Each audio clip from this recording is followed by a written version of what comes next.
কলকাতা। বাঙালির তিলোত্তমা শুধু একটা শহর নয়, এক অনুভূতি। ইতিহাস আর সংস্কৃতির ছায়ায় গড়ে ওঠা এক সময়যন্ত্র, যার প্রতিটি অলিতে গলিতে আজও বয়ে বেড়ায় অতীতের পদচিহ্ন। এই শহরের বুকে দাঁড়িয়ে আছে এক প্রাচীন স্থাপনা, যেখানে স্বাধীনতার স্বপ্নকে শিকলে বাঁধার চেষ্টা হয়েছিল। হ্যালো বন্ধুরা, আজ আমি আপনাদের নিয়ে যেতে চলেছি ইতিহাসের স্পর্শ ঘেরা আলিপুর সেন্ট্রাল জেল মিউজিয়াম। চলুন দেখা যাক।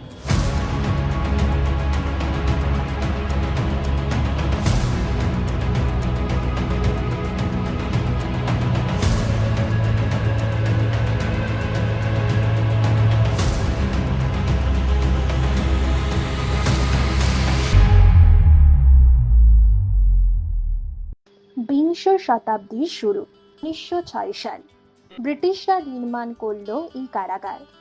এই জেলের উদ্দেশ্য ছিল স্পষ্ট, শুধু বন্দি রাখা নয়, স্বাধীনতার স্বপ্নকেও দমকে থামিয়ে দেওয়া। এই কারাগার ছিল এক নিঃশব্দ যন্ত্র, যা চেপে ধরেছিল বিপ্লবীর গলা।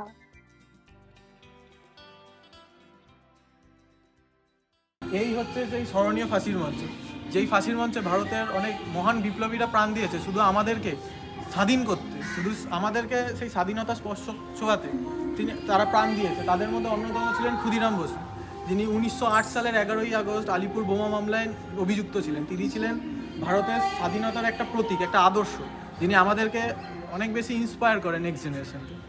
এখানে বন্দী ছিলেন ভারতের সূর্য সন্তানরা: অরবিন্দ ঘোষ, নেতাজি সুভাষচন্দ্র বসু, দীনেশ গুপ্ত, বীণা দাস। তারা কারাবন্দী ছিলেন শরীরে, কিন্তু মুক্ত ছিলেন চিন্তায়।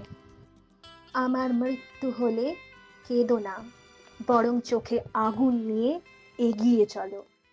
রাইটার্স বিল্ডিং আক্রমণ এবং inspector general lieutenant colonel S N. সিমসনের হত্যায় জড়িত একজন ভারতের নামকরা বিপ্লবী দীনেশ গুপ্ত, যিনি এই জেলখানার মধ্যেই বন্দী ছিলেন। ভারতের অন্যতম স্বাধীনতা সংগ্রামী এবং পশ্চিমবঙ্গের ভূতপূর্ব মুখ্যমন্ত্রী ডক্টর বিধানচন্দ্র রায়, যিনি এই কারাগারে বন্দী ছিলেন। সালটা হচ্ছে 5ই সেপ্টেম্বর 1930 থেকে 16ই জানুয়ারি 1931 পর্যন্ত তিনি এই জেলেই বন্দী ছিলেন।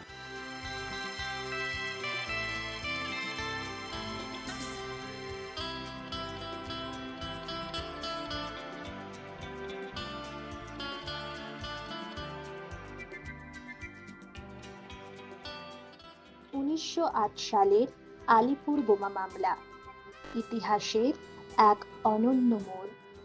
1 বছরের দীর্ঘ বিচার। অভিযুক্ত তরুণ অরবিন্দ।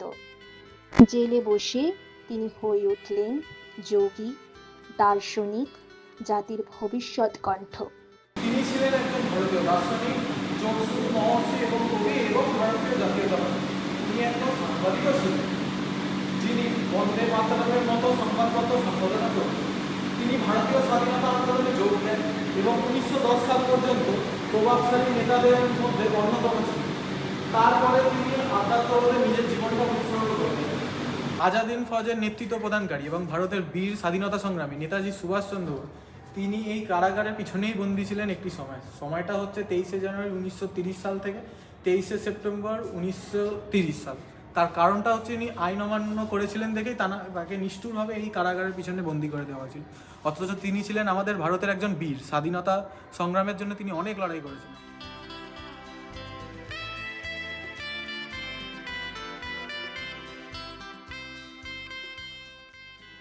জেলের জীবন ছিল নির্মম, নিঃসঙ্গ সেল, কষ্টকর শ্রম আর চরম মানসিক চাপ।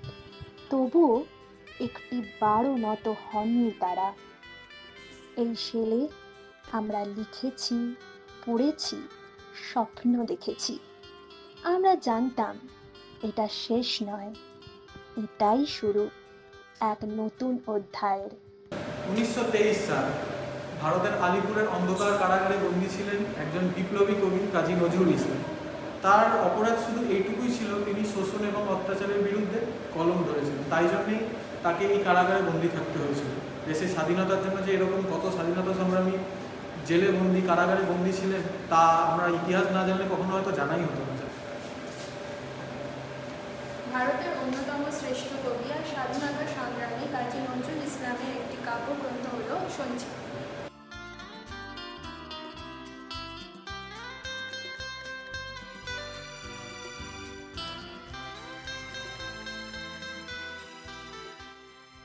উনিশশো 1947 এলো বহু প্রতীক্ষিত স্বাধীনতা। আলিপুর জেল কিন্তু রয়ে গেল আরো 7 দশক।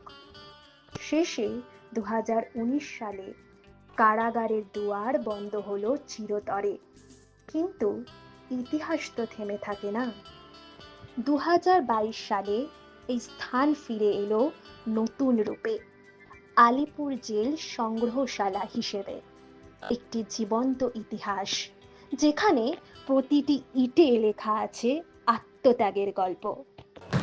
আলিপুর সেন্ট্রাল জেল, এটা কি শুধুই একটি জেল, নাকি কত কারাগারে বন্দি মানুষদের, বিশেষ করে জেলে বন্দি কয়েদিদের বললে বেশি ভালো হয়, তাদের আত্মচিৎকারের মালাগাথা একটি জায়গা।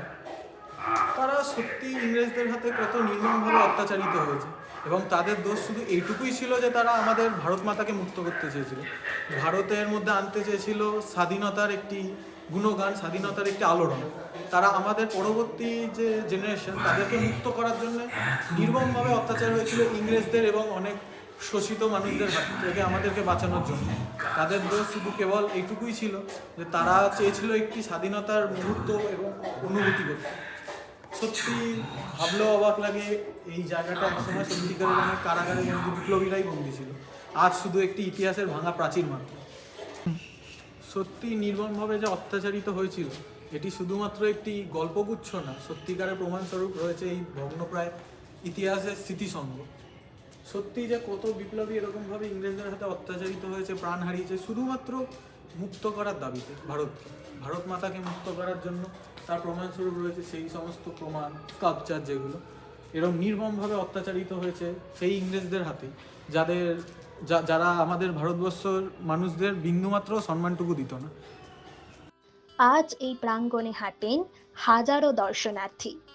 তারা ছুঁয়ে দেখেন সেই শেল, যেখানে একদিন বন্দী ছিলেন স্বাধীনতার সৈনিকেরা।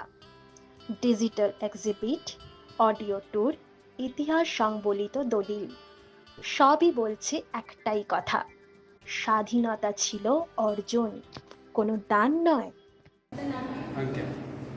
আপনার এই জায়গাটা ঘুরে কেমন লাগলো? জায়গাটা ভালো, আমরা অনেক কিছু জানতে পেরেছি, যে এরকম এখানে একটা নেহেরু জেল আছে, তারপরে বিপিন চন্দ্র রায় এখানে একটা জেল আছে, তো ওইটা আমরা নতুন অনেক কিছু জানতে পেরেছি। তারপরে হিস্ট্রি অনেক কিছু আছে আমাদের, ওইগুলো প্লেসটা তো অনেক ভালো। যে হিস্ট্রিগুলো আমরা বইয়ে পড়েছি সেগুলো অরিজিনালি দেখতে পাচ্ছি, আমার নতুন এক্সপিরিয়েন্স। মানে কিছু এমন এমন জিনিস যেটা হিস্ট্রির বাইরে থেকে, যেগুলো বইতে আমরা হয়তো পড়ি না।